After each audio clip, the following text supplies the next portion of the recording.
Everlane is not as ethical or sustainable as many people think. In this video, I'll be evaluating Everlane's ethics and sustainability and sharing why I've come to this conclusion. To be clear, I'm not trying to cancel Everlane. I'll be sharing both good and bad things, as I want potential customers to see the whole picture. If you're new here, I'm Lily, and I blog about sustainability, running, and travel over at imperfectidealist.com. On this channel, I talk about sustainable fashion and living, so if you're into that, I hope you'll stick around. Everlane is one of the first companies in the sustainable fashion sphere, having been founded in 2010, back when it was still pretty common to shop at fast fashion brands without thinking about the people who made our clothes. Fashion influencers adore Everlane, and it's probably the most popular and mainstream ethical clothing brand. This is likely because its prices are relatively affordable compared to its competitors, and because its branding is so savvy. When it comes to marketing, Everlane seems to do everything right. They feature diverse models, show photos and locations of their factories, and break down the production cost and markup of each item. The clothing itself is also drool-worthy, featuring timeless and minimalistic silhouettes that somehow also feel trendy. I dislike Everlane as a brand, but I'm still tempted to buy their clothes because they're so aesthetic. Everlane claims to be radically transparent, ethical, and high quality, which are some pretty big claims. In the era of greenwashing, though, does Everlane live up to those claims? Let's take a look at their sustainability, ethics, and diversity and inclusion. First, let's look at sustainability, or Everlane's environmental measures. Everlane does have some interesting sustainability measures, but also some big shortfalls. Let's break it down with the good and the bad. First, Everlane's pieces are timeless styles that are generally said to be good quality, which helps consumers view their purchases as long-term wardrobe staples. 100% of Everlane's Black Friday profits are donated to environmental initiatives. In 2019, the chosen organization was Oceana, which is dedicated to protecting the ocean from environmental threats like plastic pollution. Everlane's denim factory recycles 98% of its water, uses alternative energy, and repurposes its byproducts. Jeans are air-dried, the washing system reuses its water, and the factory is powered by solar panels. Their denim is manufactured through Saytex, a factory that is a certified B Corp and is Blue Sign and Fair Trade certified. Other companies such as J.Crew, Madewell, Target, and Ralph Lauren also have denim lines manufactured at Saytex. The company has carbon-neutral sneakers made with recycled plastics and leather made in a tannery audited by the Leather Working Group. One may argue that truly ethical and sustainable companies wouldn't use animal products at all, which is fair. So this could be seen as both a good and bad thing. Good that the leather is third-party certified, and bad that they're using leather in the first place. Everlane also recently came out with the Forever sneaker, which is made from partially recycled materials and is said to be fully recyclable. You can just send them back to Everlane for free when you're done with them. They're also only $58, which is expensive, but relatively cheap for a fully recyclable sneaker. These are some pretty cool measures, but there's more to this story. Let's get into the things that Everlane can improve. As Levi Hildebrand pointed out in his video on Everlane, which I'll link below, most of Everlane's products don't have third-party certifications for their fabrics and dyes, and they don't have any company-wide certifications either. This is extremely important, as without third-party verification, you can make whatever claims you want, and no one will know any better. A handful of products and lines do have some sort of certification, as I mentioned, but their main collections don't. Certifications can be prohibitively expensive for smaller brands, but for a well-established one like Everlane, this does seem fishy. Everlane also doesn't use sustainable fabrics very extensively either, such as organic cotton, tencel, or hemp. They do have an organic cotton line and a recycled plastic line, but most of their clothes are conventional cotton or even virgin synthetic materials like triacetate or nylon. That said, Everlane pledges to eliminate new plastic in their supply chain by 2021, and they also have committed to moving all their cotton to certified organic cotton by 2023. It's great that they're working towards this, but as it stands, most of their materials aren't great sustainability-wise. And finally, according to Good On You, there's no evidence that Everlane minimizes textile and water waste in the production process. Their denim factory does do this, but to be fair, major retailers that don't claim to be totally sustainable brands also have denim lines manufactured at Saytex. Basically, as it stands, most of Everlane's products aren't very sustainable. I'm glad to see their plans to eliminate virgin plastic and switch to certified cotton, but we need to see more expensive textile and dye certification, like Okotex and Blue Sign. We also need to see company-wide certification like B Corp, which is what their competitors have. Now let's take a look at ethics, or how Everlane treats its workers. There's actually not a whole lot of good to say in this segment, so let's just dive into it. According to Good On You, Everlane's labor measures are not good enough. There's no evidence it pays a living wage in its supply chain, and it also sources labor from countries at high risk of labor abuse. While Everlane does list its factories and photos on its website, none of them are verified. It's unclear if there are more factories than the ones listed, and the ones listed also very often have vague names, like the Loafer Factory. Everlane has also been the subject of labor and union controversies in the US. For several years, the company capped the hours of the customer service team so they didn't need to provide health insurance and benefits. The team was hoping to unionize in December 2019 to better negotiate pay and schedules. Management discouraged the team from doing so, claiming that joining a union could forfeit your right to deal directly with us to resolve issues. This will reduce transparency, and we won't be able to work with each of you individually as we do now to improve your experience. These claims were misleading, as union contracts allow employees to decide how much they want the union involved, and bargaining committees are also made up of both union reps and employees. At the beginning of the pandemic, the large majority of the same customer service team was laid off.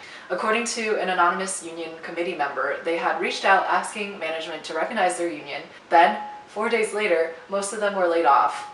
It looked so suspiciously like union busting that even Bernie Sanders got involved on Twitter, calling on Everlane to bring the workers back and recognize the union.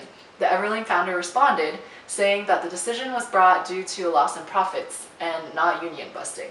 Many Everlane employees object to this reasoning, as they received internal emails about how online sales were up 32%. They also said that the company had constantly reassured them that there wouldn't be any layoffs outside of the furloughed retail team. On top of that, there was no advance notice. Members of the team tried logging into their accounts and found that they could no longer get in. Everlane founder Michael Preisman later issued a statement saying that the company had suffered loss in profits and needed to make cuts. He eliminated his own salary, and executives also took a 25% pay cut, but they still needed to reduce expenses. It's normal for companies to have to make tough decisions during the pandemic, but that said, the lack of empathy and transparency towards laid-off employees is really upsetting, especially for a company that prides itself on being ethical and transparent. To make things even worse, the laid-off customer experience reps were encouraged to reapply for their jobs in fall 2020, but most were rejected, and the company instead hired from the Philippines. If Everlane treats its American employees in a shady manner, we have to ask ourselves, how do they treat their overseas workers? Now let's talk diversity and inclusion, which technically falls under ethics, but deserves its own section. Everlane does feature diverse models, but their clothing isn't the most size inclusive. Most pieces only go up to the equivalent of extra large. This is a pretty widespread issue in sustainable fashion, so there's definitely room for improvement there. Since June, a new wave of criticism has also been leveled at Everlane for its treatment of Black and other employees of color. There's a Google Doc created by former employees called the Everlane Ex-Wives Club that shares instances of inequitable pay, discrimination against darker-skinned Black models, and stolen ideas from Black employees by white managers. They've also suggested actions Everlane should take to address these issues. I'll link the document below so that you can take a look at it yourselves. This is all more evidence that Everlane is not as transparent as it claims. All of the not-so-good things make me incredibly uneasy about Everlane. They claim radical transparency, but they have little evidence to back up their claims. Having no third-party verification is especially concerning, as a lot of the info on their website is hand-wavy, such as the list of factories that often aren't explicitly named. They are also quick to flaunt specific products that sound incredibly sustainable, such as their denim and carbon-neutral sneakers, but beyond these items, there isn't a lot of info about how eco-friendly their pieces are. It seems like they're using the denim and sneakers as token ethical products and trying to pawn off that image for the rest of their lines, kind of like getting the only person of color in a company image and claiming that your workspace is diverse. Even on their sustainability page, they talk about the different certifications, but they don't specify what percentage of their products are certified.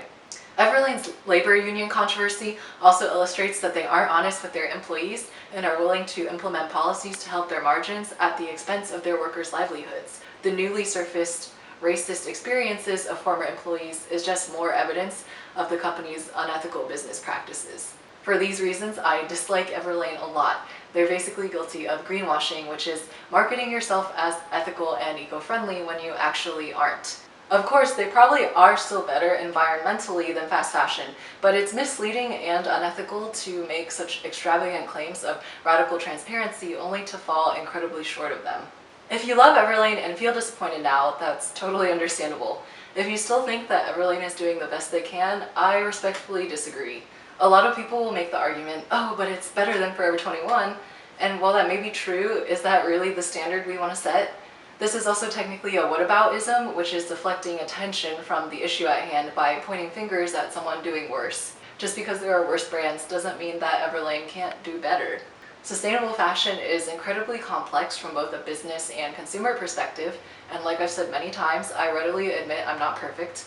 But I believe that Everlane can do much, much better, and they should be open about that and stop misleading customers with hand-wavy claims. They should also treat their employees with the radical transparency they plaster all over their marketing materials. If you're wondering where to get eco-friendly clothing now that Everlane isn't as ethical as you thought, here are my tips. Always ask yourself first if you really need what you're looking at. I actually have only bought one item of clothing since December 2019, and I'm very proud of this. If you do need an item of clothing though, ask yourself if you can buy what you're looking for secondhand first. If you can't get it used, look for companies that back up their claims with real initiatives. To learn telltale signs of greenwashing, see my video on evaluating a brand's sustainability. Everlane is a prime example of why it's super important to do extra research to verify sustainability claims beyond a company's website. Here are some alternative companies that I've personally found. Eileen Fisher is a brand with a similar aesthetic to Everlane, but it's a certified B Corp and more size inclusive. Pact also has lovely silhouettes, uses GOTS certified organic cotton, and is a member of Fair Trade USA. Cotton is a Canadian brand that's a certified B Corp. None of these brands are perfect, but I think their sustainability measures are better overall and they're more transparent. Regardless of what you buy, do your best to make that clothing last. Sustainable fashion often does have a barrier to entry, and if you can't afford it, treating your clothing well and only buying what you need are ways to still live sustainably. I hope this video was helpful in explaining why Everlane is not as ethical or sustainable as most people believe. To be clear, again, I'm not judging people who buy Everlane, I'm judging Everlane for being misleading. If you want to continue buying Everlane, that's your call. I understand that the world is a complicated place and it's hard to be 100% ethical. And sometimes you just really want that jumpsuit. The point of this video is just to provide the resources to help you make as informed a decision as possible. I don't believe in cancel culture, but until Everlane addresses its greenwashing and unethical labor practices, I don't feel comfortable supporting them personally. If you want the text version of this video, it's over on my blog, which is linked below. It's organized a little differently since it's older, but it has the same ideas and has been updated with latest developments. If you want me to cover other brands, also let me know in the comments. Thanks for watching, and I'll see you all next time.